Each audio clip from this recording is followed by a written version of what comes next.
What's good, everybody? Welcome back to the... fuck. Da-da-da-da-da-da. You're listening to the Game Tenants Podcast.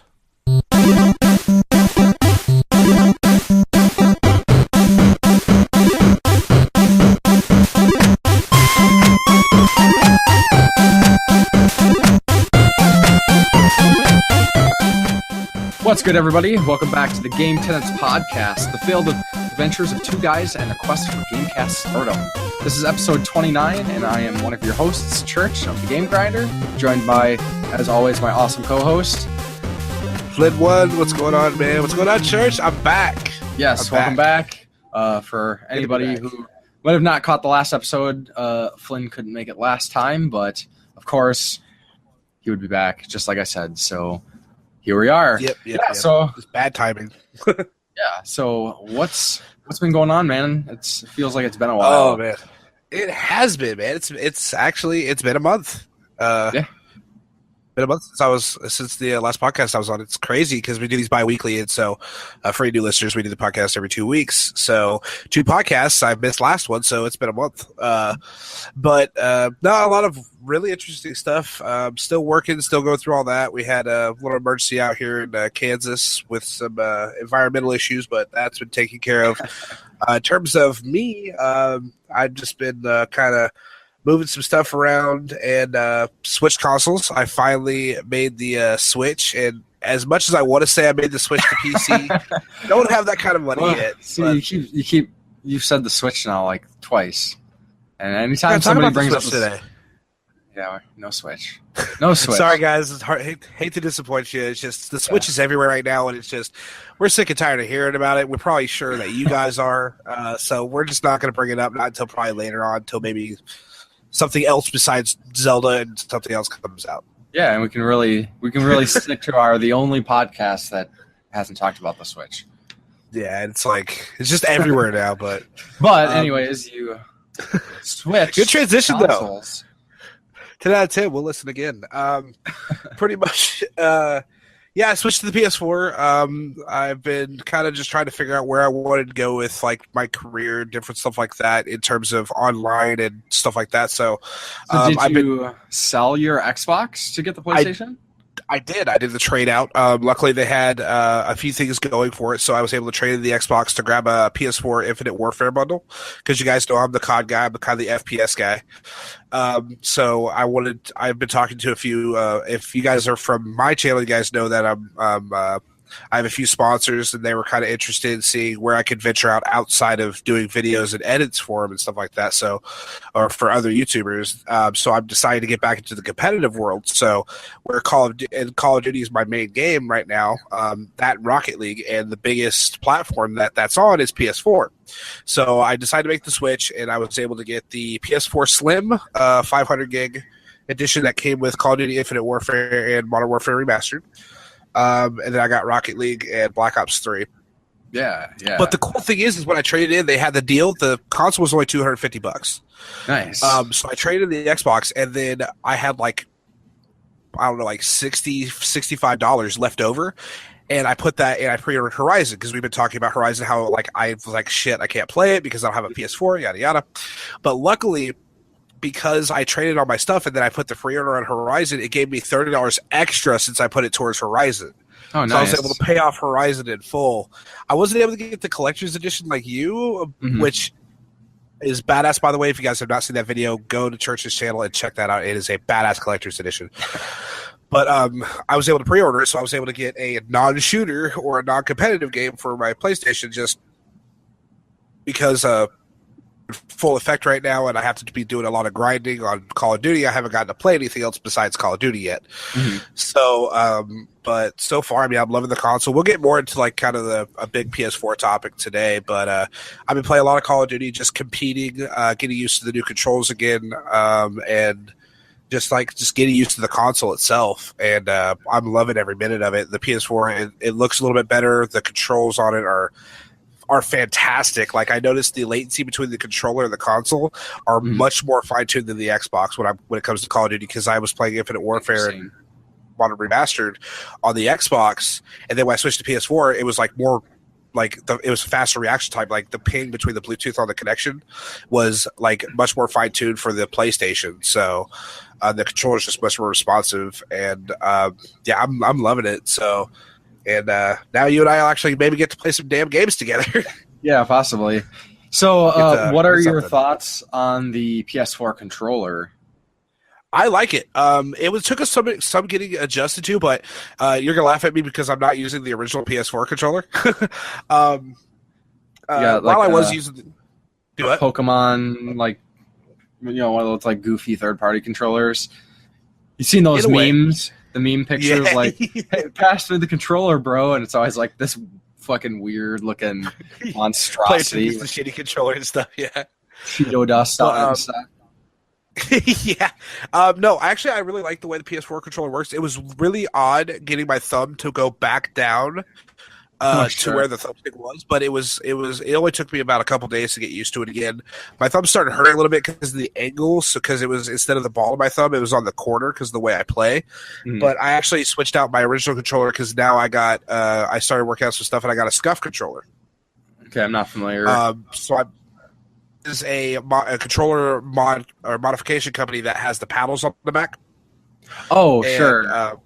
Yeah, it's like what a lot of people have been using. You can get longer, shorter thumbsticks. I talked to them and basically got set up with my own custom scuff controllers so I could compete, because these are the tournament official controllers that they use in the Call of Duty World League. So this is like this controller I could take to the tournaments and play with legally. And pretty much, it just feels a little bit better because it's just the triggers, the L2 and R2 are actually just extended like a slight bit, and then I can actually rotate the back of them to make them like a rapid fire trigger kind of thing, to where I don't have to push down as far. And then the thumbsticks are a little bit longer, so I actually have a little more accuracy. And then the back paddles help me, so I don't have to take my thumbs off the joysticks while I'm moving around. Sure. But like just the style of the controller, I think is really comfortable. The PS4 controller is a little bit, feels a little bit slimmer, or a little bit more like just slightly smaller than the PS3 controller, or not as bulky, in my opinion. I think it just feels like a little more natural for my hands. Yeah, it's a little bit more like contoured, where it's not necessarily smaller, I guess. It's like it's sleeker. It's like more aerodynamic.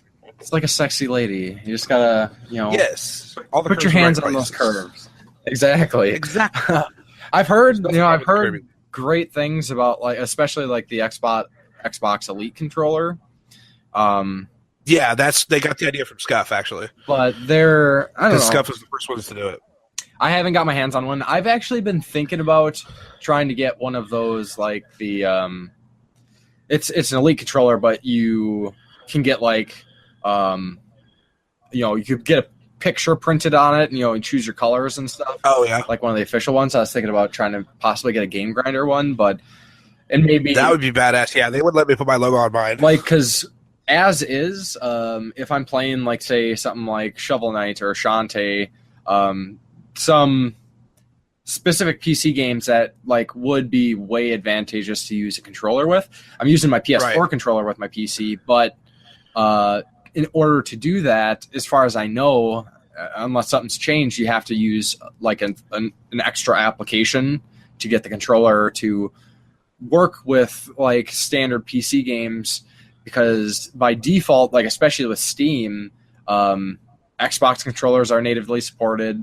Most PC games, when they have controller support, like they'll list all the buttons as Xbox buttons. So that's like something you always kind of like got to wrap your head around when you're like, say with something with Shantae, when it's like press the A button. Well, I don't have an A button. I got an X button. So so that would be a nice little benefit, and be able to get like some quote unquote swag to rep the Game Grinder. That would be badass. That's what I was hoping I'd get to do with mine, but it's like it's just and really you have to be like super famous to get your logo on the controller. So it's like, but as is, like the PS4 controller is probably my favorite controller of all time. I've heard lots of complaints about the thumbsticks. Apparently, if you're like really, really hard on the thumbsticks, like the rubber can like break, or there was another podcast I was listening to where one of the hosts apparently a bird chewed on their controller and like picked off a bunch of what? A bird like was like gnawing on the thumbsticks, and they're like, yeah, I don't like the controller. I don't like the controller because my bird can chew on it and ruin the thumbsticks. It's like, is that the controller's fault or is that your the bird's fault?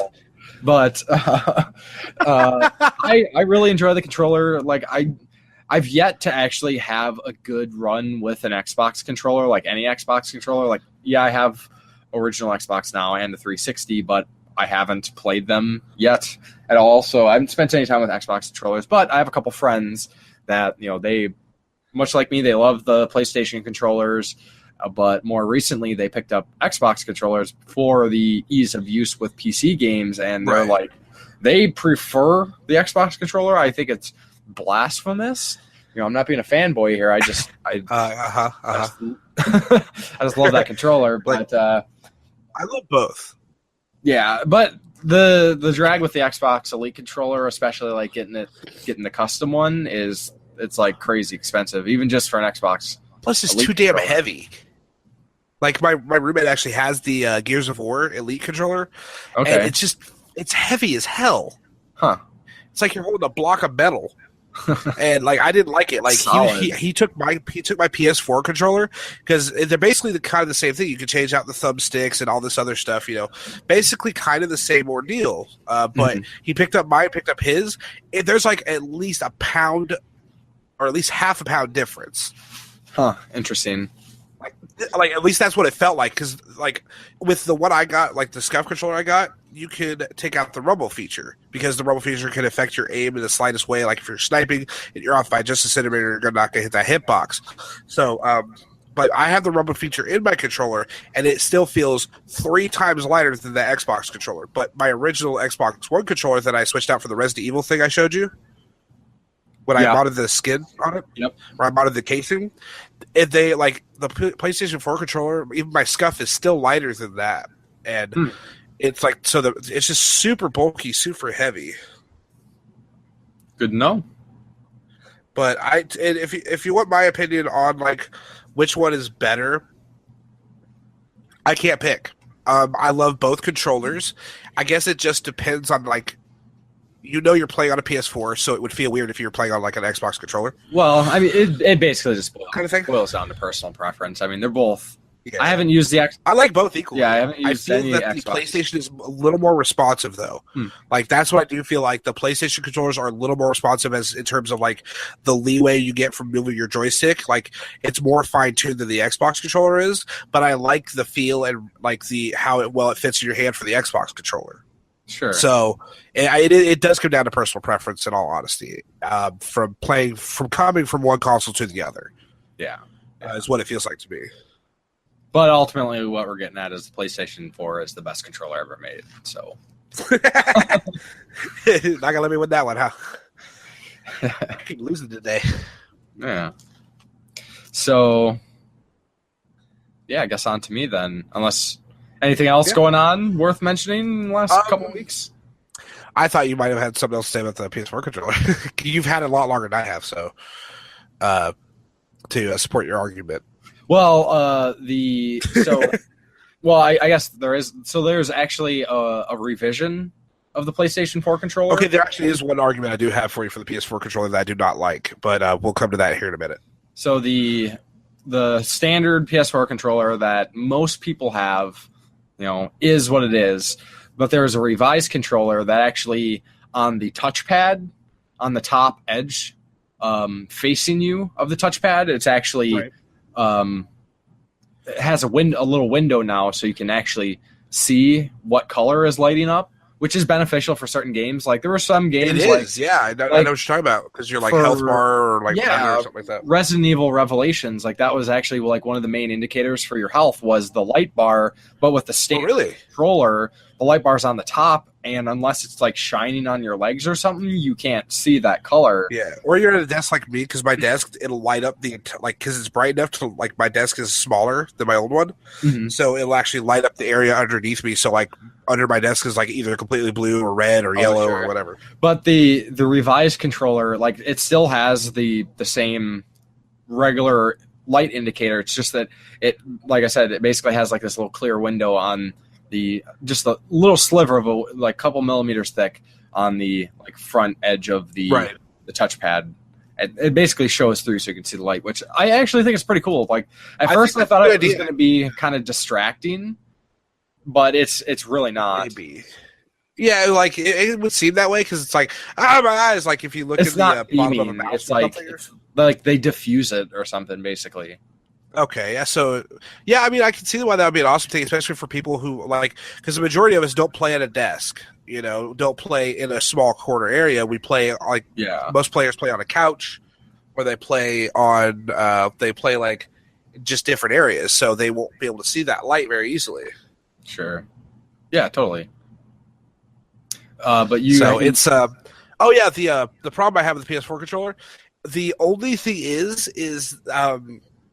the power cable, the cable to charge the controller doesn't send data.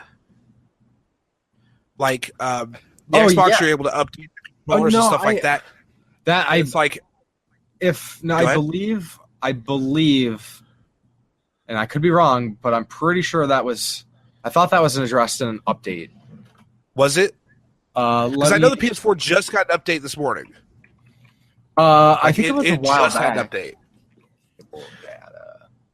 Let's see. Because I'm still new to the whole PlayStation scene. So it's like I know like one of the biggest issues, like with like for competitive gaming, you have to be corded because there's so like in an event there's so much Bluetooth signals going around that it affects the game, so they have to be hardwired in. Yeah, and actually, from what I can tell, I think as far as I can tell, that's still the case. It doesn't transmit data over the cable, which I agree that's not cool. But so that's just like the only issue I really have with the controller itself. But I've never had any issue with the signal with the controller. Like, you know, I got a wireless router, you know, like more than 5 feet away. But, you know, we got cell phones, you know, with my fiance and her brother living here. There's all sorts of wireless devices, Bluetooth devices, and I've never had any problems. So yeah, it's mainly in like a big, highly populated area. Sure. Yeah. So, but yeah, that's all I really have. It like, if you guys are into Call of Duty and stuff like that, go check out my channel. I got a video. I just finished rendering one video. I just did an unboxing of the Scuff controller. If you guys are curious at what the hell that even is, so I'm gonna have an unboxing of it on my channel coming up soon. Yeah. So even if you're curious about it, Church, I am. It's really cool. It's really, really freaking cool, and like a lot of features for it. So, I mean, the price tag is pretty hefty on them, but you know. Yeah, it's because it's, you know, for competitive stuff, I can earn that money back, so it's an investment kind of thing. But yeah, it'd be kind of cool to check out. But hopefully, just get some more videos up because I have like I'm gonna do the old like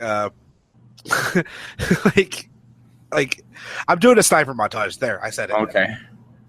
All right. Because I'm getting really good with snipers, so I'm doing the 360 no scope shit, you know, MLG horns and all that shit.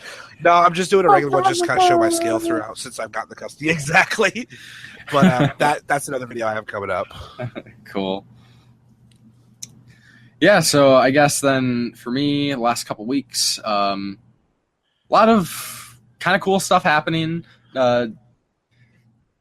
I guess I'll just kind of go through the things I just wrote down here, no particular order, I guess. I was trying to, like, go, you know, less significant to most significant, but, you know, whatever. So, not necessarily video game related, but as per usual, for anybody who watches my channel, you know that I go to a lot of concerts, so I just wanted to throw that out there real quick. I went and saw Combi Christ again last night, who played with Dope. I don't know if you are... I know exactly who Dope. I know who Dope is. Like I haven't heard. I love him. I haven't heard him in a while though. Yeah, I won't get into it too much, but I thought it was funny that because I was like, oh, sweet, Combi Crisis playing again. And I checked out the bill, and Dope was on there, and I was like, holy crap, I haven't listened to these dudes in like 18 years. And yeah, I definitely like they have a couple songs I like from back in the day, but oh man, their recent stuff is terrible. Just terrible. But I mean, it was fun enough. The concert was You're a good judge of character for music, though. That's for sure. Mainly, I don't know. Maybe this is like self-gratification, patting myself on the back, but I just really like to mention. So I totally forgot about this, but on Dope's first album. So if anybody's not familiar with Dope, basically they were like, think 90s new metal industrial kind of band. Not very talented by means, very repetitious. One of their big songs was called Debonair. They also did a cover of You Spin Me Round, which was that was like one of their bigger songs. Debonair is probably the one everybody's heard because it was in Fast and Furious, the first one where they're raiding Johnny Tran's building house. Yeah. But on their first album, and I totally forgot about this, they did a cover of NWA's Fuck the Police. And yeah, I remember that. I don't remember my thoughts on it back in the day, but I told my friend, my best friend, he pretty much goes to like most concerts with me, and I told him, I was like, when they do Fuck the Police, the only thing I care about Dope set is when they play Fuck the Police, before and after, I will boo them. Because these are a bunch of like, 40, 50-year-old dudes now at this point, well, probably in their 40s, who, they're like, oh, I'm super cool, parents don't understand kind of guys, and they're doing cover of Fuck the Police. Get the fuck out of here with that shit. So, yeah, although that song is old now, so I guess it's when they finished, yeah. I booed. I got some pretty nasty looks, but whatever. Boo! Fuck. but other than that, yeah, as you'd mentioned, I got the Horizon Zero Dawn Collector's Edition. So of course, always, I did an unboxing video for that. Just a quick look at what comes with it. It's a pretty cool Collector's Edition, and what's always great about collector's editions, especially if you have Amazon Prime and you pre-order, you get 20% off all pre-orders on video games. So it was considering what it is compared to a lot of other collector's editions, like, I mean, it seemed like a cheap collector's edition to me, and it comes with a nice statue. You get your art book, you get your steel book, pretty much got all those angles covered. So definitely check that out. And then kind of my most exciting news, I just finally got some more details today. I can't remember if I mentioned it on the podcast already, but the old ass retro gamer who was on the podcast before, still love that name, I'm sorry. He hit me up a few weeks ago. Chris, right? Yes, Chris. He hit me up a while back, maybe a month at this point, I can't remember exactly, and he's like, hey, I've been invited to do a discussion panel at the Midwest Gaming Classic, which is basically like a gaming convention, not on the scale of anything like EA or PAX, but, think like Retropalooza or Portland Gaming Retro Expo. Maybe that might be a little bigger. But, another video game convention. I hear this one's like a really good one. It's a pretty decent sized one. I've never been, but this is one that I've heard about before, and I was like, that sounds really cool. But he hit me up and asked me if I wanted to join in on the panel, and yeah, like there's no way I could pass up that opportunity. I'm excited for you, dude. Yeah, and it's going to be the old ass retro gamer, myself, Grimsy42. If you're familiar with him, he's of course Game Changers, man. Yeah, huge collector. Him and Eric don't get along though. It's kind of funny. Massive game collection, so it'll be cool to possibly meet. I'm sure I get to meet him. Shake his hand, tell him I enjoy his content. Really excited to be able to meet Bossum Burf, who I've mentioned him on my channel before. He does a lot of game reviews, great game reviews, big RPG guy, really nice guy. I like him. He makes. He also got some kind of like internet attention for a while, especially in the retro scene. A year ago or so, maybe a little longer. I don't know if you've seen these, but there was a original NES that was made out of Legos that was fully functional. No, I haven't heard about that. Oh yeah, and he made those, and he brought them to the convention. I guess he sold some. There's pictures online. They're shared. It's pretty cool. And he not only did he just make like the standard looking original NES, he also did some that had like art on them. So he did one that had like Kirby. I think he did a Yoshi one. Some other ones. So it'll be really cool. And then Deb. Yeah, I just lost my train of thought. Sorry. It's all right. It happens, man. It's just one of those weeks, man. We got blown up by the Switch. Blown up by the Switch. But then also, there's going to be Retro Games, Vinyl, and Beer, which is another channel. I'm newer to his content, and basically, it sounds like a badass channel, though. Talks about retro games, vinyl, and beer. I mean, you can't go wrong. I've checked out a few of his videos so far, and I'm enjoying them so far. So that's pretty cool. So yeah, that's awesome. That's gonna be a massive collab for it. Yeah, not only the opportunity to meet like other YouTubers that I look up to that I think are great people, and I've enjoyed their content for a long time. Like having the ability to go to a gaming convention and be on a panel. Like I don't want like the spotlight, but just the experience. A really cool experience. Like and with a story. Yeah, totally. And it's going to be mostly about like getting into YouTube and gaming, like and combining those. Yeah. So, I got plenty I can say on that. We don't have the time yet, but it's going to be on Saturday, April 8th, which is... I know I'm going to be working that day. I want to see a video, for sure. Yeah, I'd imagine with Chris being a filmmaker, I have to assume that he's going to have some sort of recording set up. If I can manage it somehow, I guess I'd probably have to use my smartphone, and since my dreams of picking up a new camera might be dashed at this point, for time being anyways. Do you have anyone that could go? I'm not going to like mention anything like any like specifics. Do you have someone that could go with you that could sit in front row and film you? Possibly, but I could always, I got a tripod and a camera hook up for a tripod, so I might do that. But I really, fully in my intention to try to get a recording of the panel and try to make a video about the convention, because there's going to be other people there that I'm like really excited to meet. Musty Hobbit is going to be at the convention, which I just found out today. Super jealous, bro. So I'm super stoked to be able to meet Musty Hobbit as well. And there's some other YouTubers that I'm familiar with that are going to be there. And driving out with a friend, and going to see some other friends there. The developer for Henshin Engine is showing off the latest build of the game, so I get a chance to meet him and check out like what he's done with the game so far. So yeah, it's going to be absolute blast.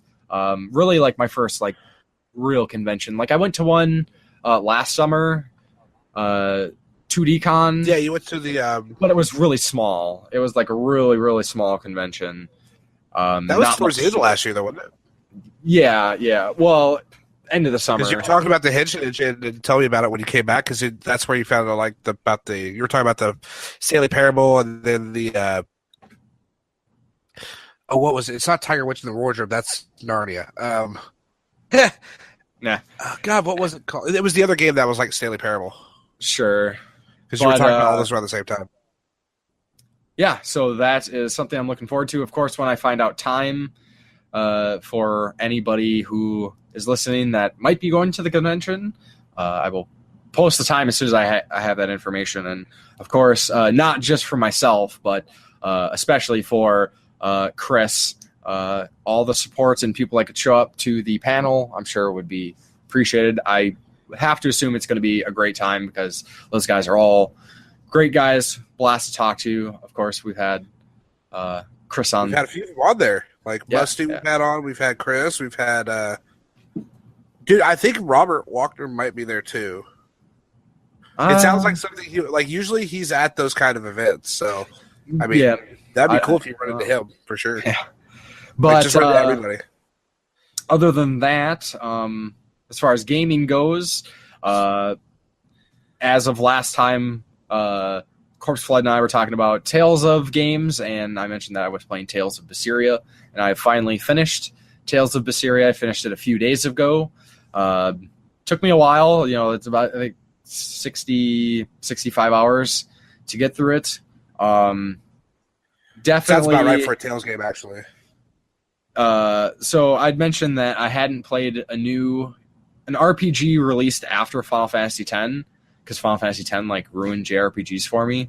Why did it ruin it for you? It wasn't that bad. I'm going to defend that game. I love it. I know. Discussion for another day. But I will say, for not playing a new JRPG in 14 years, Tales of Berseria was awesome. Such a blast. A good return to it.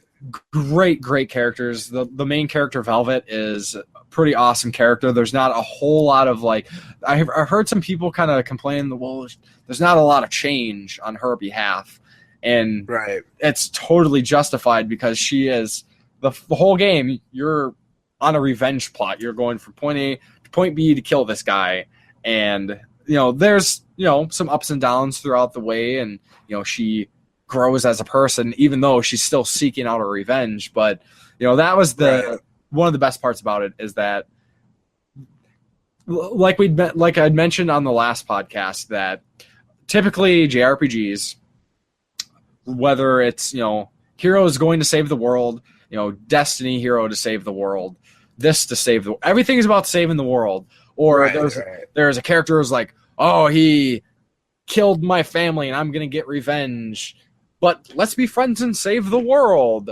What video game, world domination is always the villain's thing. Even to an extent, Tales of Berseria has that, but it's not that happy-go-lucky thing. People are murdered throughout the game, and towns get torched and overrun by demons because of the things you do.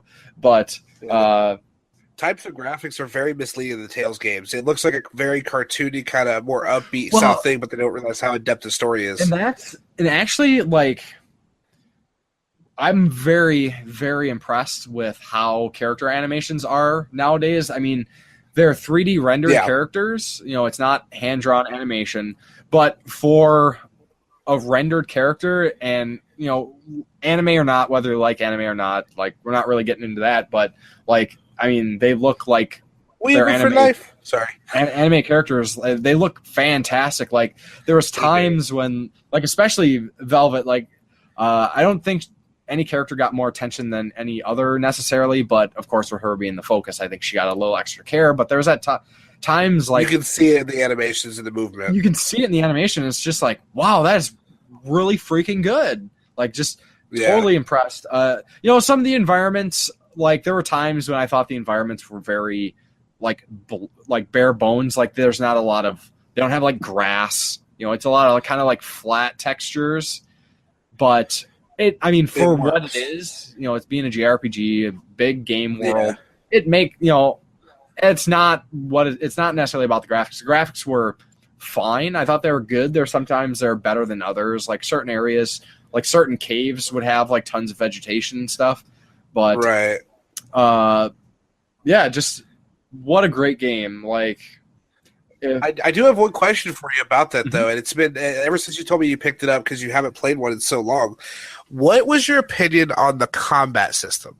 I'm very curious because that Tales, you're so familiar with the traditional turn style Final Fantasy and games like that. Phantasy Star is another one, but Tales has always had a unique battle system. What did you think of it? Yeah, so I'd played the original Tales of Destiny back in 97 or wherever. Don't remember a whole lot of the finer details. Combat hasn't changed a whole lot since then. Necessarily, the basics are still there, but it's almost like in a little arena, a beat 'em up arena.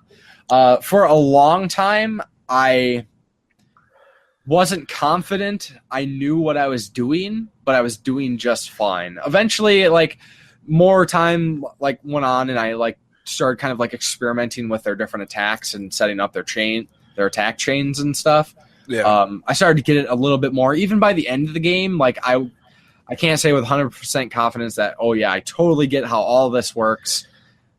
You know, I know how to do it. Like every character in the game, you have your like standard martial arts is what they call them. Then they have their hidden arts, which are basically like standard magic attacks.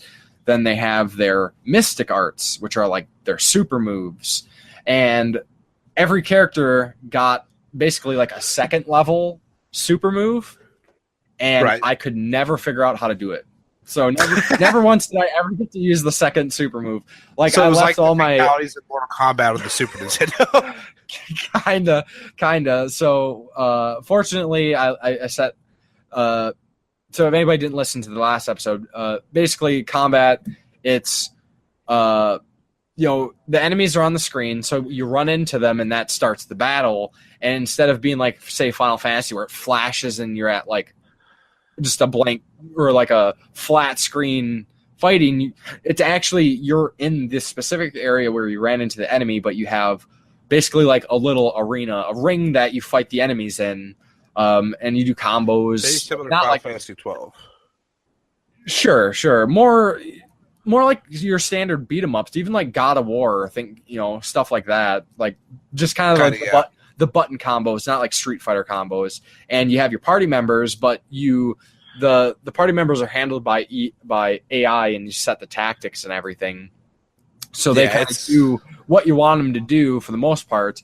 And with the second level Mystic Arts, like, because I put them on like be aggressive and use all your skills, like go nuts, basically, is what I told my guys. And that's the only reason I got to ever see what those other attacks looked like, because the AI was pulling it up for you. Yeah, I mean, sure, I could have went online to look it up, but the fact that I wasn't able to figure it out like was kind of annoying. That's probably like my only real complaint about the game, is like some of the controls, and especially like ideas in combat, like structuring your attacks to focus like the different elements or different enemy types, and being able to do that seamlessly like isn't very clear, particularly for a new player. I'm sure if you're seasoned Tales of person, you know everybody says that this is probably one of the best combat systems for the Tales game, but I don't think at any point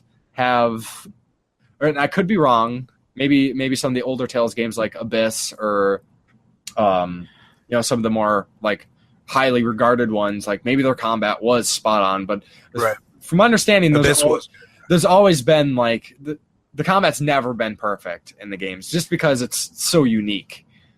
Yeah, and that's actually like one of the things, and that's actually, I know that's one of the things that you said was frustrating, but it's actually one of my favorite things about it. Is just figuring it out. The Tales games, it's the idea of it. It's the Tales games have always had one of the more unique combat systems for JRPG. Final Fantasy 12 didn't do something like that until like 12.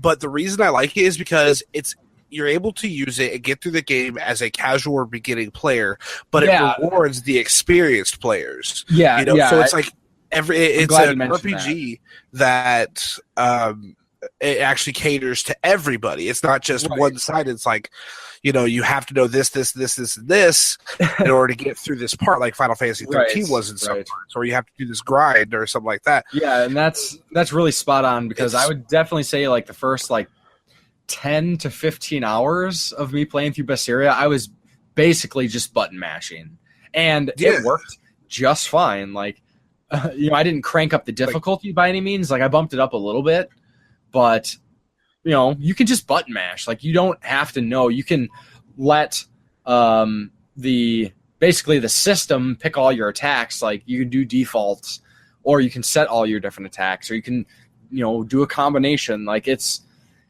as much as you want to put into it, and you'll do just fine. But if you really get into it, like, you're going to do better.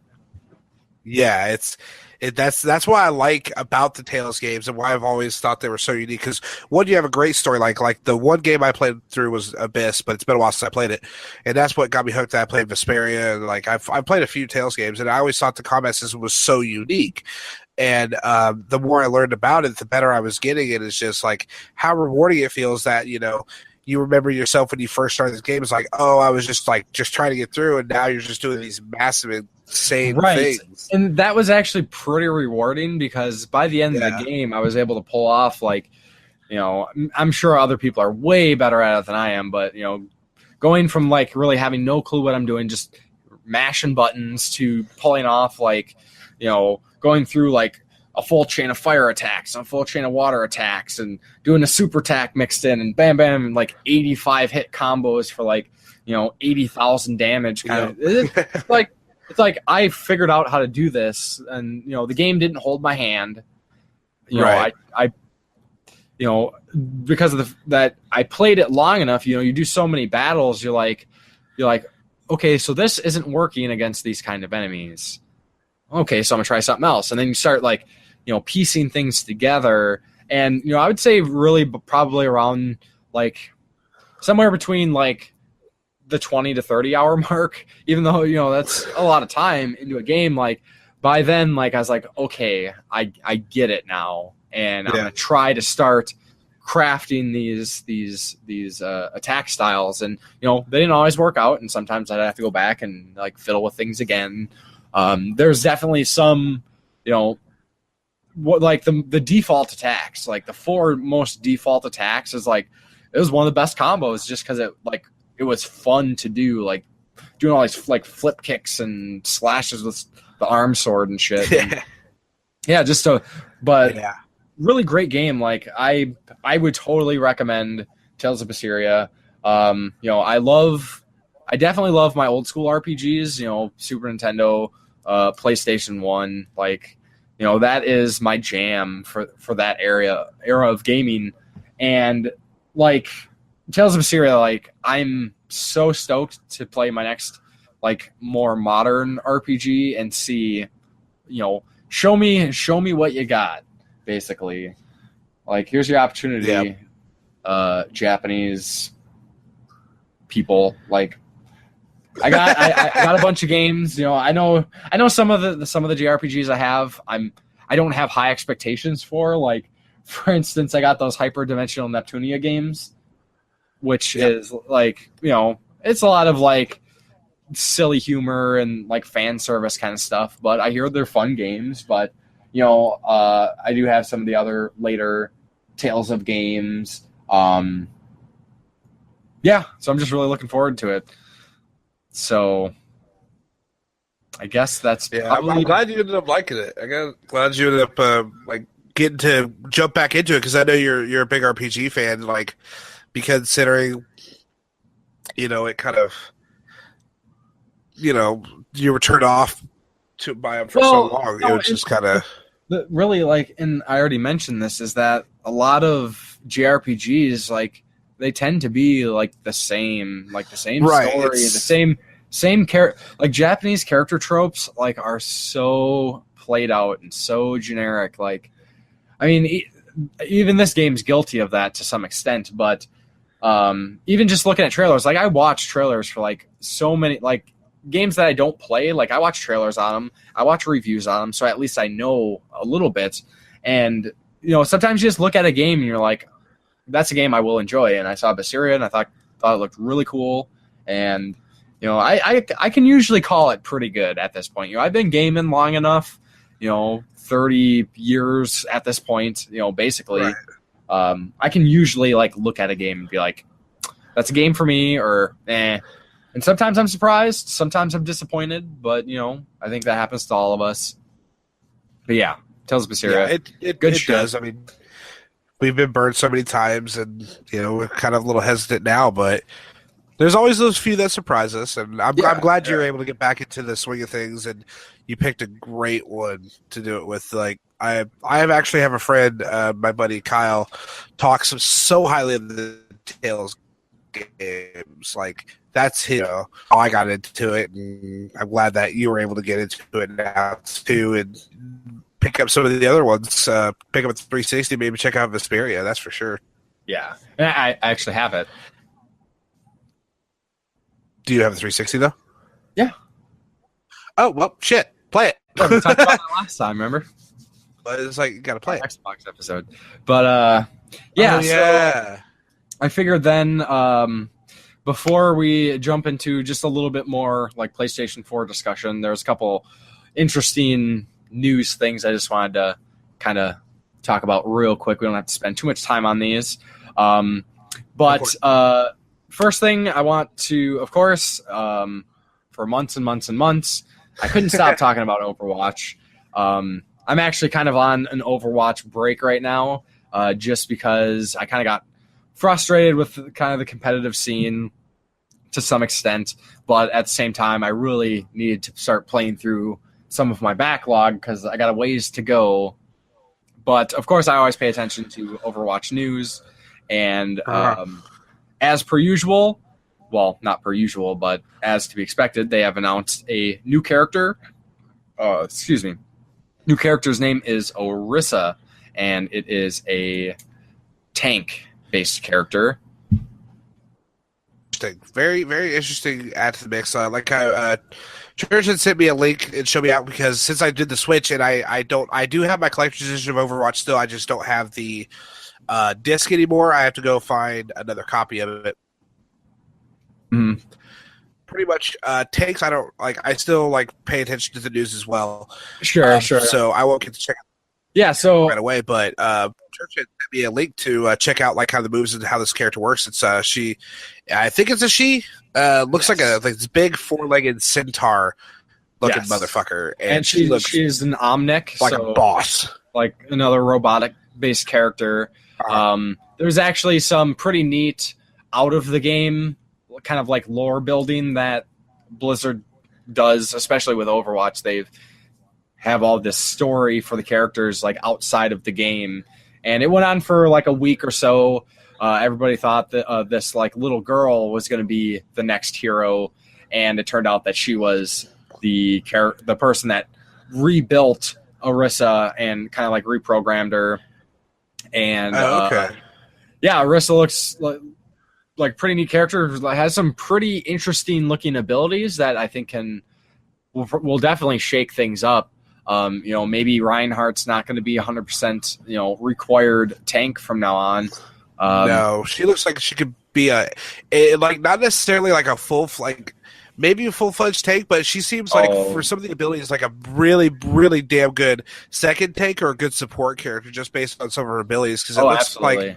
like I was telling you before the podcast, there's an ability called Halt, which basically what it looks like, it grabs enemies that are surrounding the area and brings them all together. And there are plenty of abilities that can pinpoint a direct shot and just do massive damage. Yeah, basically it's like a quick fire Zarya ultimate. Yeah, selecting the enemies, but she's got that. She has like an armor that I believe just mitigates damage for a few seconds, so that can be some clutch stuff. She has a shield she can drop that's probably about the size of Reinhardt's shield, but it's stationary. And I'm assuming it looks like it still takes the same amount of damage though. If you like. If you guys ever see the animation, you'll see that the shield kind of cracks as it takes damage and stuff like that. But it's still pretty good size. Basically, if you took it off his arm and put it in front of you, essentially. Yes, and it appears her ultimate is a deployable device that basically acts like Soldier 76's boost, or no, Mercy's boost. Sorry. I was thinking of Soldier 76 because it's like an AOE. It's like Mercy's ability, but AOE version of it, which is area of effect, and it boosts damage. So pretty cool looking character. I haven't heard much. I'm not sure if she's on the PTR yet. I don't think so. Test run. Yeah, but I think it's gonna be if she's not out, it's gonna be like really soon on PTR. It sounds like it might be a few weeks before she makes it into the full game, but it might be a good reason for me to at least jump in and play a little bit of Overwatch since I believe the new season has started and I haven't played the new season. I think it started at the beginning of the month. Yeah. So she looks cool, and Yeah. she just looks. I'm excited to kind of see what she kind of does with the other characters.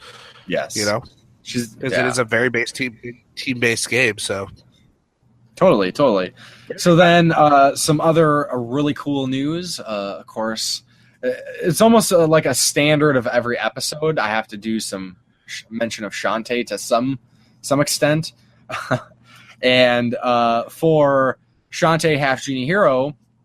When the game was released, there was a promise of continual updates to the game, some upcoming different modes, and so far they just announced the hardcore mode, which will be available, I think, in a week or so. I can't remember the exact time frame on there, but basically what hardcore mode is going to be, as much as it sounds, it's going to really focus on amping up the game's difficulty, which is kind of like one of the more common kind of complaints about the game. The Shantae series originally started out, the original Shantae game was a very, very challenging game. And since then, things have been pretty easy, very, very forgiving, almost to a fault.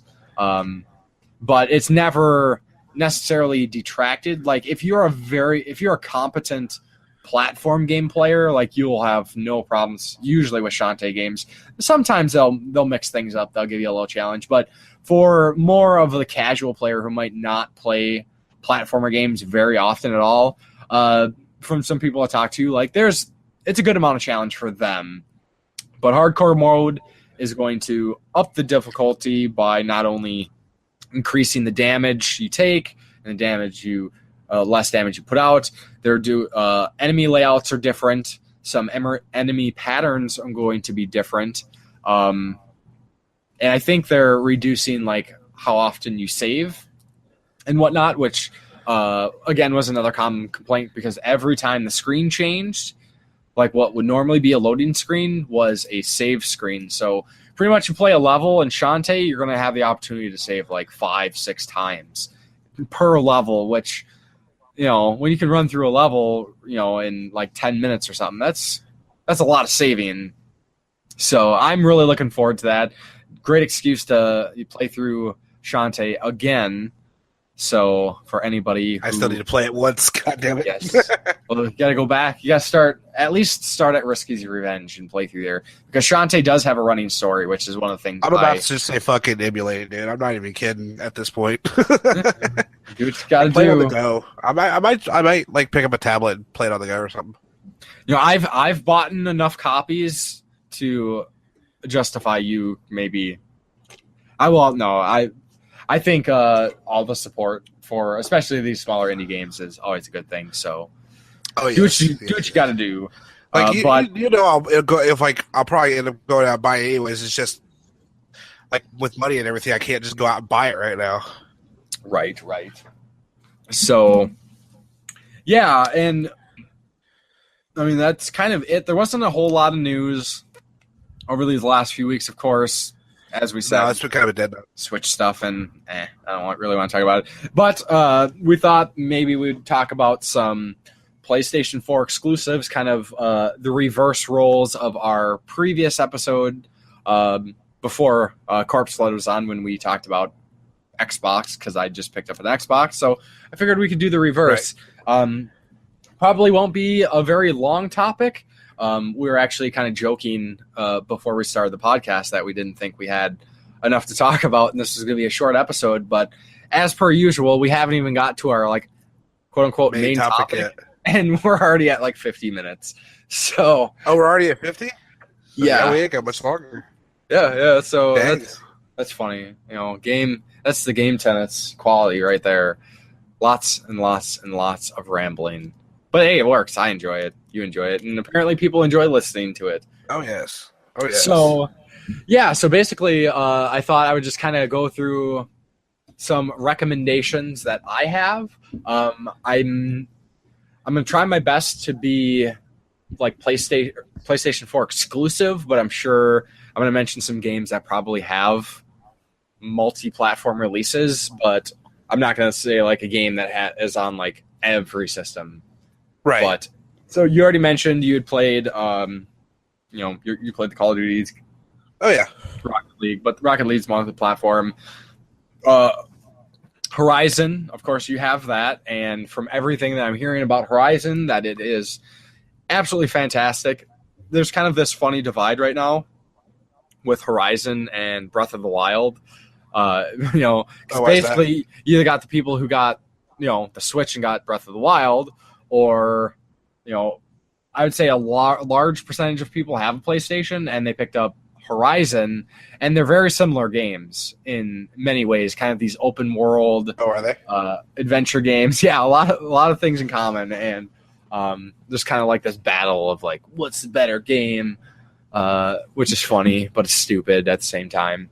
But of course, Zero Dawn, and as I had mentioned, Tales of Berseria, is that multi-platform? I can't even remember. No, I think all the Tales games are.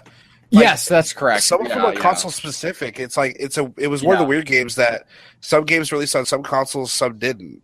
Yes.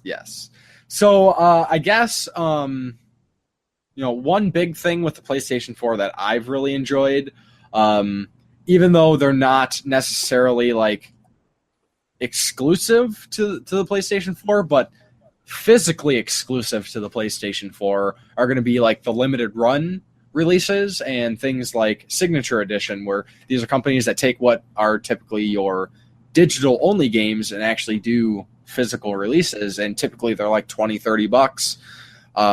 And of course, I think those are things that are great to pick up. They're all fun games, smaller kind of bite-sized games, things like of course, Shantae, but specifically limited run games like Firewatch, Lone Survivor, Oddworld.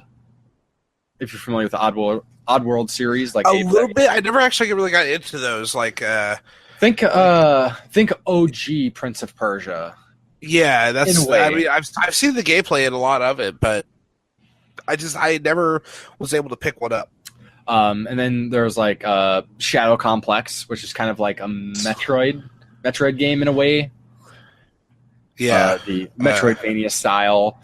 But as far as like the like when we really think PlayStation 4 exclusives, of course, one of the big recommendations I know people have would be Bloodborne. Yeah, my buddy Russ, actually, my roommate. But you're not really a Souls kind of guy, are you? Why? I haven't actually, like, I broke a lot of controllers during when it was Demon Souls, like way before Dark Souls. So, but he's been playing Bloodborne, and it just really, like, I'm very curious. Yeah, and like, I can definitely say, like, watching, and this, I mean, this applies to a lot of games, but especially with like the Souls series, is like you really got to just like play it. Like you can watch it and you can see it, but until you're actually controlling it and doing the dodging and the blocking and get the full experience out of it. Right. And I'm guilty of Bloodborne myself. I have it, but I haven't played it yet. My very first videos that I did on my channel were like a little kind of let's play thing, just so I could kind of get some content going. So I got to check out a little bit at the beginning, but I really didn't get my feet wet. I'm kind of a bandwagoner, I guess. Dark Souls 3 looked really cool, and that's when I finally jumped into the series. I have all the Souls games at this point, but yeah, definitely. I'm very curious about it. And for you, what about the order? You like? Wait, go ahead.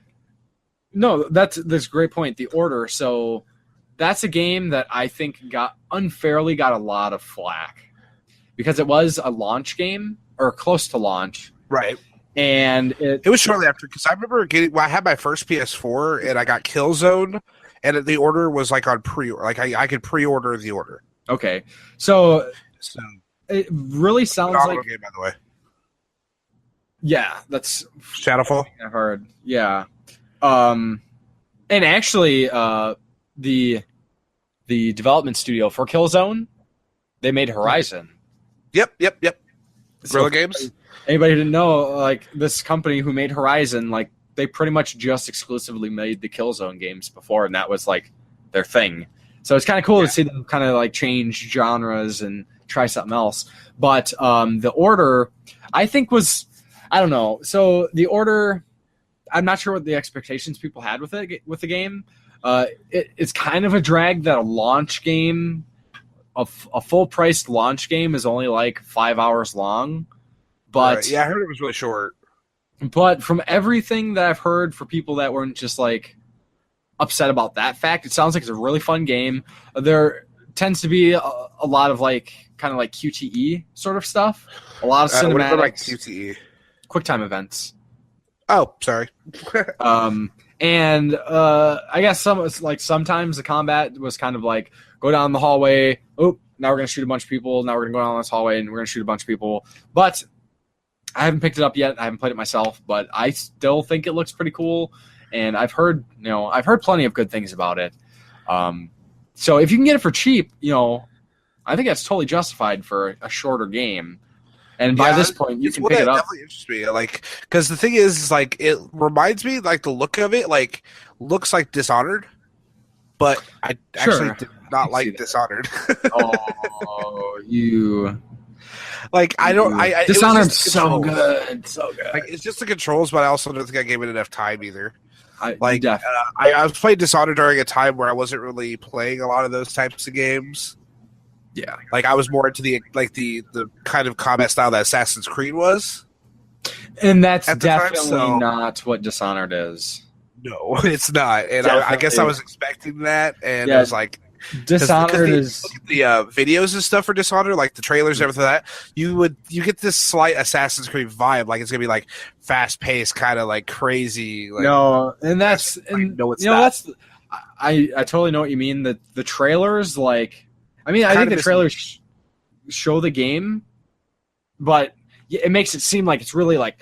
I mean, you can play if you're like very competent with the skills and you understand how everything works. Like you can like crank through and you can zap and warp over to this guy and boom, boom, boom, take out all these guys. But really, Dishonored, I think, for the most part, and most people that play it that enjoy it, it's kind of methodical. Like you're planning, you're plotting, you're watching. Right. It's the patrol routes, and you're like, okay, if I do this, what about, is this guy over here going to see me? And I got to do this and move this guy here. And see, if I would have gone into with the mindset of thinking it would be more like Thief, then I would have probably enjoyed it a lot more for what I played. But I was like, I'm one of the biggest Assassin's Creed fans in my group of friends, and like, I guess I was expecting like another version of Assassin's Creed. Sure. When I should have been expecting it to be more like Thief, because I loved Thief. Like, I loved playing that when it came out with it remastered for the Xbox. So I'm actually, now that I think about it, like, I'm kind of surprised you haven't checked out Destiny. Yeah. Oh, I played the shit out of Destiny. Did you? Yeah, on 360, I upgraded to the PS4 when it first came out for the DLC. That's right. I'm sorry. For some reason, I was thinking it's just I kind of burned out on Destiny before the Division, the second DLC. Or was it Destiny, or was Division PlayStation 4 exclusive? No, Division. Well, okay. You know how we've talked plenty of times about exclusivity or like early access to DLC, right? Oh, were they timed? What do you mean? We'll call it. Like where like PlayStation or Xbox would get them first. Call of Duty, like PlayStation gets all the DLC first, like a month ahead. The Division was not an exclusive Xbox, but it's the Xbox got the DLC first. Sure. Okay. So that's why a lot of people got it for the Xbox. But the Division is one game I really want to get into. But now that Wildlands is out, I don't know if I want to go into the Division or if I want to get Wildlands. Like, I think Division would be more my speed kind of thing, but it's like a gun RPG. But Wildland looks good too. But neither one of them are exclusives, though. So okay. Well, I guess. But definitely, I did play the shit out of. That was another one. Although that one thing that pissed me off about Destiny was that Bungie was originally a like Microsoft company, like even like way back beforehand when they were. Oh, I totally spaced that. Yeah, they did Halo. That was Bungie. But like even like back when they were doing stuff with Rockstar, when they made Oni and like saw that stuff, they kind of screwed over Xbox players because there is PlayStation exclusive content for Destiny. Sure. And that, they switched their partnership from Microsoft to PlayStation. And like there's a separate, I don't know if they changed it because I haven't played Destiny in so long, so I don't know any of the like the Taken King and all that stuff. I don't know anything past that. But there was like an exclusive weapon, there was exclusive arena, exclusive vehicle and stuff like that. I'm like, are you freaking kidding me? Like, you're going to release a game like after you've set this huge legacy on one console, go to another one and give them exclusive content. Like, what the fuck's wrong with you? Sure, yeah. Content to everybody, or at least make it a time thing where they'd eventually get it. Don't give don't release a game for every console and give exclusive content. Like, I understand, like if it's console, like Rocket League, Xbox, you get the armadillo and you get the hog sticker for Xbox. PC doesn't have any standalones. But PlayStation, you get Sweet Tooth. Those are console-specific cars because that's a PlayStation vehicle. The other ones are Xbox vehicles. But on a game like that, don't do that shit. On Destiny, don't do that shit. Yeah. But let's get back on track here and knock out a couple other recommendations. So going more recent with a few things that I've played and have talked about. Of course, The Last Guardian. I know that's probably not. Is that something that you would? I liked Ico and Colossus. I like those games. Well, okay. Yeah. No. Last Guardian. Of course. I did a review on it. Really, just because it was something different. Really, was a large part of why I kind of picked that as my like game of the year of 2016 because they tried to do something unique and there was so much like effort and work put into it. It's just a beautiful game. Like as I mentioned before when I talked about that I had done the review on the podcast, that I was kind of upset at myself because I didn't want to do any spoilers. So I didn't really get to touch on the story or some of like the crazy stuff that happens. Like, man, that game it's nuts. Like there are some wild things that happen that just like blow your expectations. If you go into it without having the game been spoiled, which fortunately I did. So like when all these things happen, it's like, holy crap, what is going on? Yeah. Like the story isn't, it's not, characters dialogue and talking and stuff. It's like you're experiencing these events happening and these things chaining together and you're figuring these bits and pieces out. I mean, there is some narration involved, but just a lovely game. Fantastic game. Yeah, that's definitely one on my radar for sure. Yeah. God of War is another one, or for pre-order later though. Yes, but I'm a huge God of War fan. PS3, PS2, and PS3. Like I love the God of War series. I never got to finish Ascension though, so I got to get a PS3 to finish that one. But sure, and then I'm excited about the Norse. Another recent game that I talked about is the Gravity Rush games. I actually have gotten to play that. Awesome. Because Russ had it, and I figured out how to console share kind of thing. I played Gravity Rush, the first one. Okay, because I would really, anybody who wants to play Gravity Rush 2, I really, really, really recommend you play Gravity Rush 1 first, because there is this like overarching story, and the first game really introduces the characters and their personalities and the story that's being crafted and the mystery, and then the second game kind of expands on things and then gives you all the answers at the end, which is it's mind blowing stuff. It's a crazy game, and Gravity Rush 2 is basically like double what Gravity Rush remastered was. So yeah, I actually like I haven't gotten very far in it because I was basically playing it while Call of Duty was downloading. So it's I did get to play a few of the other games that were on his account and stuff like that just while I was waiting for Call of Duty, because they had a 30 to 50 gig update and then Modern Warfare Remastered update. So I got to play a little bit of that, but it's the game mechanics of that game were freaking legit. Like, Yes. I thought that was cool as hell. I've actually, it might be like Metal Storm. sure. I've heard a lot of people complain about the controls in the camera, but I didn't have an issue with it, actually. what I actually did, and I found it made a huge difference, is turning up the camera speed. Like, because like normally like default camera control for Gravity Rush, like you turn it and it's kind of the slow turn, and Gravity Rush can be like a really like quick game. You need to make quick maneuvers and stuff at times, especially like in combat. It can be crazy when you're fighting like 30 dudes at once, and turning up that camera speed to just be able to like, you know, push your thumbstick and like flip the camera around like makes a huge difference. But then again, a lot of times like I've never been huge on complaining about the camera unless the camera was a detriment to being able to perform combat.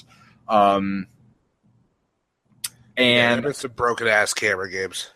But for the most part, like camera games or the camera in games like typically doesn't bother me. I just make do. I get it sometimes. Games can, you know, some games can do it better. Why can't all games do it that well? And, you know, things happen. But yeah, and then of course, being both big horror fans, there's a nice little slew of horror exclusives. I need to hear about these. I need to. A couple horror exclusive anyways. I keep trying to remember, like, just because I played a game on the PlayStation 4 doesn't mean it's an exclusive. But Until Dawn, I know that. Until Dawn, I was going to say. This is a big one I want to play, yeah. We've been talking about that one for a while. Yeah, one of the best horror games out there. Like, basically, Until Dawn is an essential horror game for any video game horror fan. Like, you got to play Until Dawn. Just absolutely fantastic. And now that you have a PlayStation 4, since you don't have a PlayStation 3, Until Dawn is great, but The Last of Us is masterful. Like, Last of Us Remastered. I have played that on PS3. Oh my god, that game is so good. And I am, of course, we've mentioned it before, but Last of Us 2, super excited for that. Yes. And actually, there's a lot of things coming down the pipe. A lot of things to be excited for. Really, the PlayStation 4, especially, you know, you get the heavy hitters, but I think one of the things that's really starting to make the PlayStation 4 kind of stand ahead, at least for those who care about physical media, is the support for the physical indie games that's been happening with the companies like Limited Run and Signature Edition. Yeah. And some of these other ones, like I don't think it's console exclusive, I could be wrong, but like Wild Guns Reloaded, which got kind of like it wasn't like a limited release, but, you know, not a hugely released game, but an awesome update and remaster of the original Super Nintendo, you know, kind of like shoot 'em up game. Yeah. So I think just kind of looking over my list of games, I believe a lot of these, besides, like I said, the indie games, which are not necessarily console exclusive, but physically they are. That's kind of it for some of the bigger ones that I would recommend. Fortunately, it seems like check them out, definitely. Yeah, and yeah, I mean, every console is going to have its exclusives, and they're usually the ones worth having if you have those consoles. If it's PlayStation 4 or Xbox or Switch now, I guess. Yeah. But yeah, so yeah, it's Street Fighter. Yeah. Street Fighter. Sorry, I had to. I heard that. No, Street Fighter 5. Oh yeah. PlayStation exclusive, remember? Yeah, that's right. And actually, I think, especially Street Fighter 5, I thought 4 looked really cool, but especially 5, like, I just love the way that game looks, and yeah, I really want to play it, but I'm waiting for it to get cheap enough because I just want to play through the story mode. I hear the story mode, since they actually released it, because it was like super bare bones before. it was basically just like stills and not really much story, but there's the full story mode now, and I want to check it out. But I really like the character designs. Like they're monstrosities, huge thighs and all that stuff. But I just love I like the look. Christ, it's awesome. So I'll pick that up eventually. I was really hoping I could find a collector's edition for it, because the collector's edition for Street Fighter V wasn't expensive to begin with. I think it was only might have been like $100 or something, and it didn't sell out. And I just haven't looked in a while, but hopefully I can pick that up for really cheap someday. Just because it'd be cool. Able to. I think probably the next maybe. So, unless you find it on a garage hop or something. Yeah. So I think here, as per usual, we are running short on time, which is hilarious. So weeks. Yes. So we are kind of going from the 9th to the 23rd of March. Not a whole lot, actually. There was a couple games just released that I had the chance to mention on the last podcast. Unfortunately, you weren't here, but that was Nier Automata and Ghost Recon Wildlands. Yes, those are. I actually played the beta for Wildlands, and it is fantastic. Yeah, I'm hearing great things about Wildlands. I'm hearing great things about Automata, which I will pick up eventually. I just have really PC or PS4 though, because it comes out the 17th for the PS4 or Windows. PS4. I'll pick that up on PS4.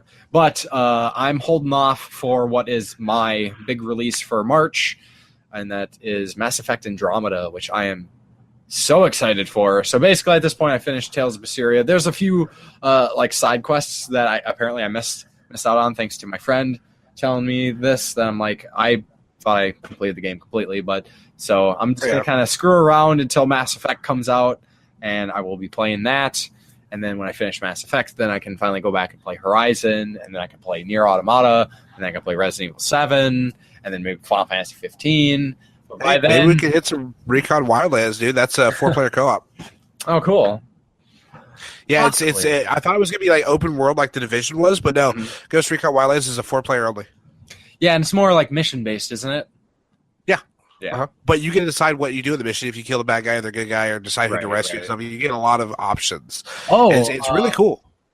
And then for all you pervy gamers out there, on the 16th we have Saren Kagura, which is a very, very jiggly game, and it's the Beach Splash is coming out for the PlayStation 4, and Did basically you just say what? Peach Beach Splash. I could have sworn I heard Beach Slut. Beach Slut. I mean, basically, beach sluts. But no, it's kind of like a very simplified Splatoon.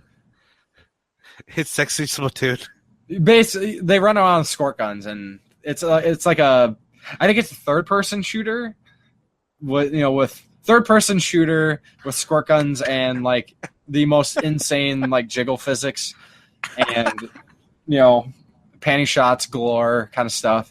Not my cup of tea by any means, so I will not be picking it up.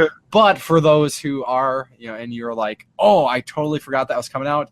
Now you can thank me for helping you fulfill your pervy desires. So, any games coming out in the next couple weeks we haven't talked about? Only two. Mass Effect. I know I'm going to get a lot of hate for this one. Since I haven't played through all the games. Not as excited on the hype as Mass Effect. Still excited to kind of see where it's going to go now that they. Well, here's your opportunity to jump into the series. I mean, pick up the last couple. It's a new story. It's the Shepard story is done. I know there are people that are upset about that, but Shepard saved the universe multiple times. Or no, he saved the galaxy, sorry. And after the Mass Effect 3, I am fine. Shepard, if he's still alive, I hope he's resting and enjoying the rest of his years in peace and harmony.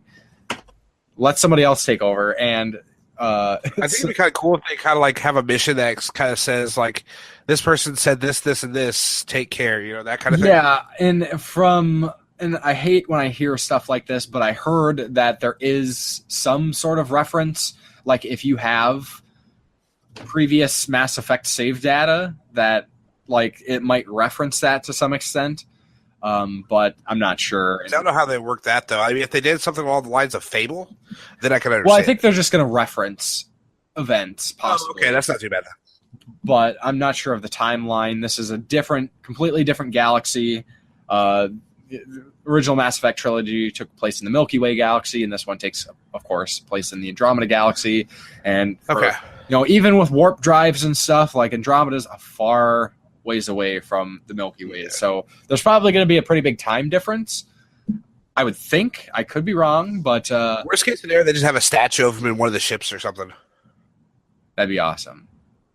Because I miss Shepard. I like Shepard. I love Shepard. Shepard is great. The thing that threw me off was the sex change.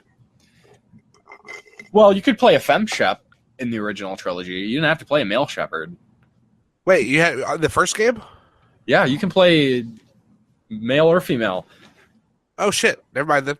Yep. I thought that was just in the third game because they had I saw the female Shepard. I'm like, because I just kind of blasted through it. So Yep. You can play male or female the whole way through. I might have to revisit it. I know I have them on PC. So I'll have to revisit good. So good. I liked what I played of them. I really did. Don't let anybody tell you that Mass Effect 3 was not amazing, because fuck them. I love the multiplayer. I can tell you that much. I love the Mass Effect multiplayer. But so in terms of stuff that's up and coming, there's only two games that really stand out to me. Styx, Shards of Darkness. If you guys aren't familiar, Styx is this really cool little goblin dude that in the very first game he was you're basically a thief. It's another funny we talked about thief games with Assassin's Creed Dishonored. Styx is another I guess kind of what do you call that, stealth game where you play as Styx, who is a goblin that was trying to away from the humans that humans are using for energy and thrive, stuff like that. You guys will have to read into it because I don't know too much about, or I don't remember too much about it, considering it was one of the very first Xbox One titles I played. Styx Shards of Darkness is the sequel, and it's coming to the PS4 as well, which I'm very excited about. It's not exclusive. And then Excel World vs. Sword Art Online Millennium Twilight for the PS4 and the PS Vita, coming out on the 14th and 16th. I'm a huge Excel World Sword Art guy, so are my roommates, so we're very excited about that one. There you go. For sure. Because it's awesome. If you guys are Sword Art or Excel World fans, go watch the trailer for this game and just let your jaw drop. That's all that's going to happen. But those are the only two that are that really stick out to me in the upcoming weeks. That are at least, noteworthy in my opinion. Yeah. So then I guess with that said, then we'll kind of go into the final little segment here of the podcast before we call it good for this episode. So real quickly, we'll just kind of run through what we got going on in the next couple weeks, look forward to. So, what do you got going on in the next couple weeks? A lot of grinding. I still got to learn a lot of maps, call outs, stuff like that for Call of Duty. So I'm going to be on Call of Duty doing some edits for that, hopefully streaming. But hopefully getting to do some travel a little bit, visiting another city. There's a town up here called Hutchinson. I might be visiting a little more often, just kind of get to check out some of the cool sights and scenery up there. So that'd be kind of cool because I haven't got to leave my hometown, or the town I'm in right now in Wichita. I haven't got to leave there in a while. So I get to do some adventuring outside of some Call of Duty matches and stuff like that. But other than that, just really, hopefully try to get to some other games. Yeah. What about you, man? Yeah, so kind of the same thing. I actually get to do some traveling here. So next weekend of the time of recording this podcast anyways, I am actually going to be driving up. I live in Minnesota. I think most people might know that, but if you didn't, I live in Minnesota, and I'm going to be driving up just over the border in Canada to hang out with Corpse Flood for a weekend. So I'm really looking forward to that. That's going to be pretty exciting. We're trying to come up with some plans from it, maybe doing some maybe a small video or something while I'm up there, but looking forward to that. And then this weekend, so hopefully when this podcast should be up Friday, I would hope. But Saturday, this coming Saturday, is going to be another Minnesota Retro Gamer Society meetup, which are always a lot of fun. Unfortunately, I don't think I'm going to be buying much of anything, just because of some other things going on. Trying to be a responsible adult and trying to tone down the game collecting. Why do we have to do it? Goddamn. Right, especially with the convention coming up here next month. I can't really justify going to a meetup and spending a bunch of money and then going to the convention spending a bunch of money when you got some other things going on. So, but other than that, I'm kind of just holding out, waiting for Mass Effect. As I said, I'm going to kind of wrap up some little side quests and things in Berseria that I missed.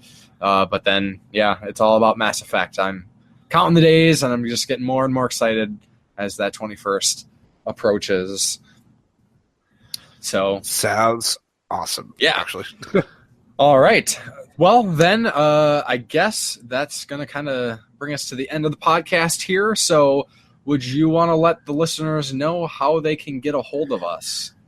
Sure can. If you guys are listening to this on SoundCloud, don't forget to leave us a comment, of course, as always.